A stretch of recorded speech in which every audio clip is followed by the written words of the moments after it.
నేను మరి Telugu TV 14 news తరఫున జర్నలిస్ట్గా మీకు ఒక ప్రశ్న అడుగుతున్నాను.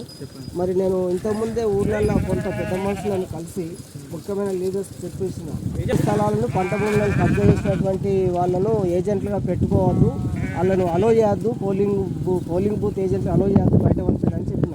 అయితే అందులో ఒకరిద్దరు వ్యక్తులు నాకు లోపల కనిపించారు. దానిపైన మీ స్పందన ఏంటి? అటువంటి వాళ్ళకి ఏజెంట్షిప్ ఇవ్వచ్చా? ఆల్రెడీ వాళ్ళ దాంట్లో పోలీస్ స్టేషన్లో కేసులు ఉన్నాయి, కోర్టులో కేసులు ఉన్నాయి, గ్రామ పంచాయతీలో కూడా రిమార్క్ రాయబడి ఉంది. వాస్తవానికి అలాంటి వాళ్ళకు ఏజెన్సీ ఇవ్వకూడదు. ఇవ్వద్దు.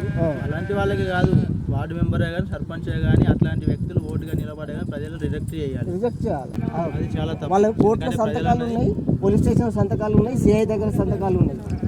ప్లాట్లు ఆక్రమించి అటువంటి వ్యక్తులే ఏజెంట్గా ఉన్నారు. ఇది తప్పు కదా.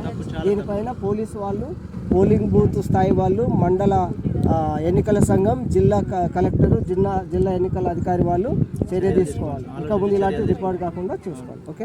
ఓట్లు ఎట్లా జరుగుతున్నాయి, ఎట్లా ఏం కథ?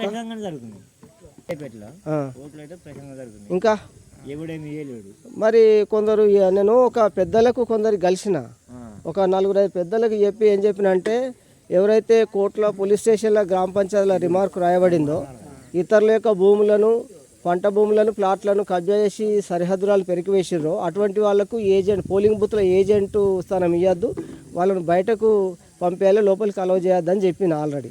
అటువంటి వాళ్ళు మరి ఒకరిద్దరు ఏజెంట్లు నాకు కనిపించారు. వాళ్ళపైన మరి మీ మాట ఏంటి చెప్పండి. ముందే 5-6 లీడర్లకు గ్రామ పెద్దలకు చెప్పిన అటువంటి వాళ్ళకు ఏజెంట్షిప్ ఇవ్వద్దని.